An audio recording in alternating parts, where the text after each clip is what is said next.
This video falls under fair use. Fair use allows commentary, criticism, and reactions. What's up, back with another one. So today I'm going to show you this clip of Rod Wave and Joe. Thank you. Ladies and gentlemen, we have a guest. We do. We have a very, very, very special guest in the building. Highly anticipated, long awaited. I ain't think he was showing up. I didn't. My niece gonna be mad as he here and I ain't tell her. Yeah. I ain't gonna lie in your face. I did not think this was coming. They called with all this Rod Wave last night. I was like, yeah, confirm it. Let me know when it's confirmed. Ladies and gentlemen, Rod Wave in the building.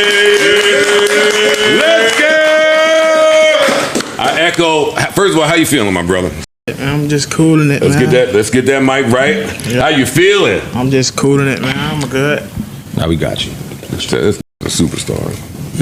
Superstars come in. Give touch no mics. Fix my mic. Man, you see me here talking? Rod Wave, I don't know how much you know about us. We ain't got good sense up here. We gonna have a good time. We immature and ignorant. Happy you could be here with us. Yeah. I echo Amani's sentiment. I was telling you some of this outside. My little brothers, my girl kids, anybody that's in my life that's 21 and under. Yeah, they know your catalog. Yeah. Like 25. Yeah. I mean, I'm just talking about in my family, in my life. The kids, the stepkids, my sister, that crew. They don't play. I don't really talk to too many 22. They relate to your music in a way that a lot of us might not understand until we really get with them and talk to them. Yeah, like sure. They with y'all a lot.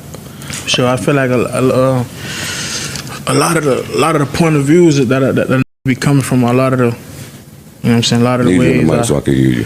Like a lot of the ways that you got to be in that moment, or you got to really feel it to understand it. You know what I'm saying? As I get older, it's like a lot of stuff I was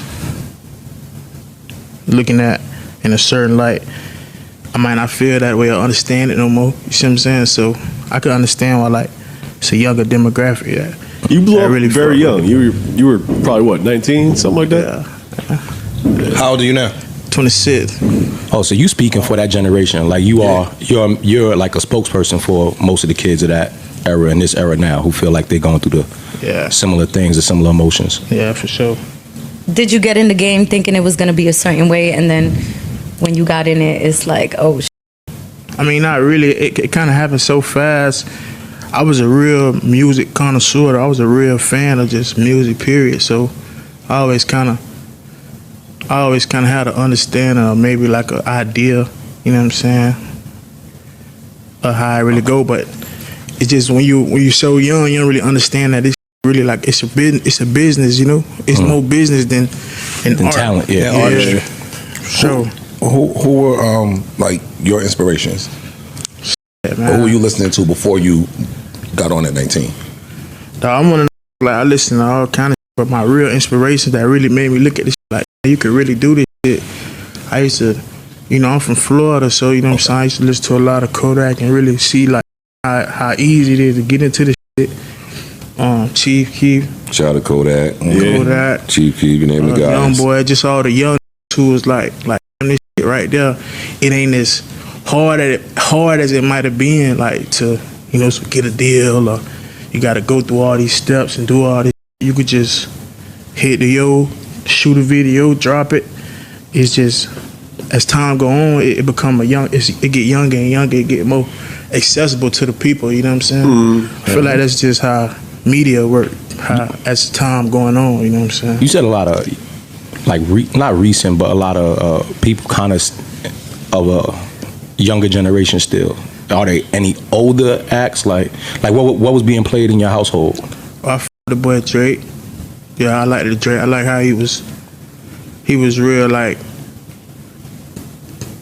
he was like critiquing like it, like, you know what I'm saying. It wasn't just a song. It was like he'd take the extra step. In my house though, you know, my mama liked the Fantasia and like singing, Jaheim, like that. Let me just jump in real quick.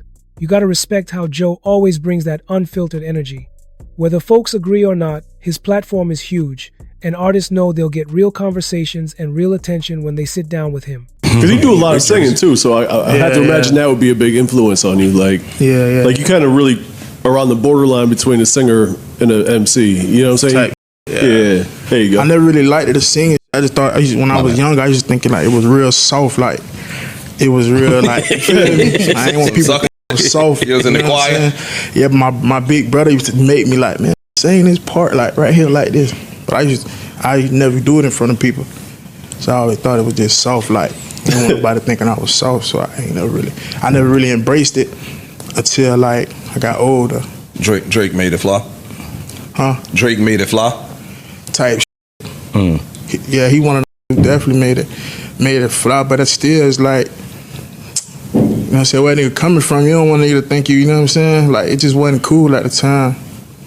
I mean, it was cool to me. I liked the way it sounded, and I love the singing, but I always catch myself singing, and people will catch it more than me. Like, I just be in my own way, I just be singing or whatever, and people will be like, you sound good or whatever. Can I ask you, just looking around, you don't really do this a lot. Like, if I feel like this is like is it just a thing where you just don't really be into it, or you kind of want to keep yourself private? No, it's like I feel like this chapter that you can tell us. Yeah, this chapter that I'm on right now, man. I'm going from artist to mogul. Like I said, when I was younger and I get into the game, I realized a business. You know what I'm saying? And just understanding, like, at the age I am now, as a grown man, I can see the business and I can understand it. I feel like, you know, my manager from the very beginning was my uncle, you see what I'm saying? And he just handled all the business, and I just trusted him with it. So when he passed away, I kind of just, like, I had this, like, who's steering the boat type. So I just... Now you got to steer the boat. You feel me? I just kind of... When did he pass? June 2nd. July 2nd. 2025? 2024. Oh, no. 2024. Rest in peace. Rest in peace. Condolences. Ski, man, yeah, but he was a lot of the business side of things, you know what I'm saying? I just was the music side, but this was my dream. So he was kind of like, he was more like the consistency, the discipline. What's up? So what are my thoughts about this? Here's the thing. When artists like Rodwave make a stop at Joe's podcast, it's more than just a regular interview, it's strategy. Joe's platform isn't small, and when someone sits across from him, they're stepping into a space where people actually listen, dissect, and react.